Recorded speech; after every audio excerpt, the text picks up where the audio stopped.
श्वेतांशु जी, मीरगंज से। जय श्री हरि। महाराज जी, आपके चरणों में कोटि कोटि प्रणाम। महाराज जी, मेरा प्रश्न यह है कि जब भी मैं श्री जी का भजन व जाप करता हूँ, तदुपरांत मुझे आसपास के वातावरण के लोगों से हास्यप्रद प्रतिक्रियाएं मिलती हैं, जिस कारण मैं कभी कभी बहुत असहज महसूस करता हूँ। महाराज जी, कृपया मार्गदर्शन कीजिए। पहले आप ये देखो कि जब आप शराब पियो, गंदे आचरण करो, जुआ खेलो, तो आपको कोई मजाक नहीं उड़ाएगा। नहीं उड़ाएगा ना, क्योंकि आप मजाक के काबिल हो, इसलिए कोई मजाक नहीं उड़ाएगा। गिरे हुए आदमी को कोई देखता है क्या?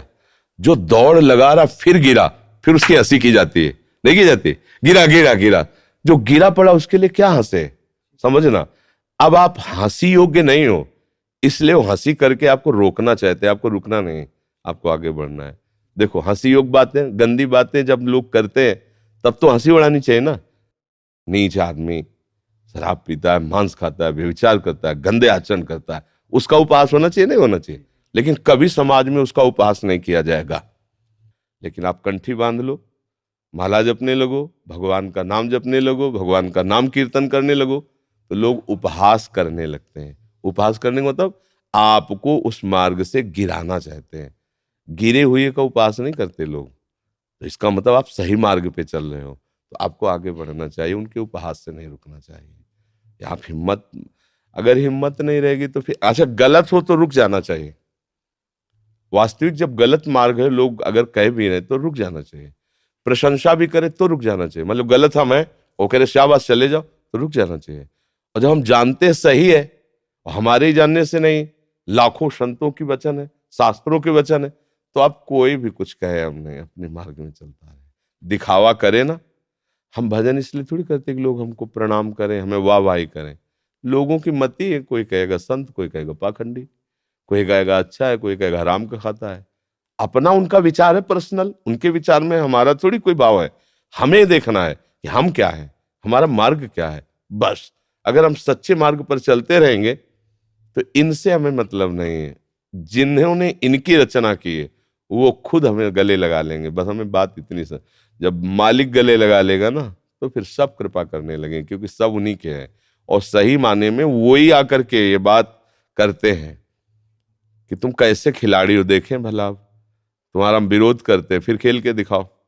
और आप निकल गए तो वही आगे आकर गले लगा लेते, शाबाश, वाह मेरे बेटे, तूने माया को परास्त कर दिया, मेरे गले से लगा, क्या चाहिए तेरे को? ये बात होती है। देखो, प्रश्नकर्ता पढ़ाने वाला ही होता है और कोई नहीं होता है। जैसे हम कक्षा 5 में पढ़े ना, तो 5 का जो टीचर पढ़ाया है वही प्रश्नकर्ता बनता है हमें 6 में पहुंचाने के लिए। हमको 6 के प्रश्न नहीं दिए जाएंगे, 5 के ही दिए जाएंगे।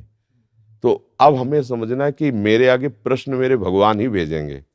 कोई मुझे गाली देगा, कोई मुझे अच्छा भी कहेगा। अच्छा कहने वाले की तरफ हमको अनुकूल नहीं होना, बुरा कहने वाले की तरफ हमें प्रतिकूल नहीं होना। वही देखना है, तुम्हारे अच्छा कहने से मेरा कुछ अच्छा होगा नहीं, तुम्हारे बुरा कहने से मेरा कुछ बुरा होगा नहीं। मैं जिस मार्ग में चल रहा हूँ, अभी तुम्हारी मर्जी, तुम अच्छा कहो या बुरा कहो। इसमें ऐसे चला जाता है, किसी का चेहरा देख के नहीं चला जाता है इसमें कि लोग वाह वाह कर रहे हैं तो हम बढ़े, और अगर वाह वाह नहीं करे तो हम फिर नहीं चल पाओगे इस मार्ग में। इसमें केवल अपनी लक्ष्य देखना है, मैं गलत तो नहीं हूं, और इसका प्रमाण शास्त्र और संतों की वाणी से। 1 करोड़ आदमी एक साथ बोले और एक महात्मा एक बार बोल दे, तो करोड़ आदमियों की बात मानने योग्य नहीं, उसकी बात मानने योग्य है, क्योंकि वो माया मुक्त हो, एक माया युक्त है। माया युक्त अर्थात इनकी मशीन सही नहीं है कि निर्णय सही कर पाए। वो जो बोलेंगे सत्य बोलेंगे, जो वास्तविक भगवत मार्ग के पथिक हैं। तो मान लो प्रगट में हमें नहीं मिल रहे, तो हम शास्त्र हैं, गीता जी हैं, भागवत जी हैं, सब भगवान की वाणी है या भगवत प्राप्त महात्माओं की वाणी, उसमें देखना चाहिए। अगर हम सही हैं तो फिर त्रिभुवन में हमें कोई परास्त नहीं कर सकता।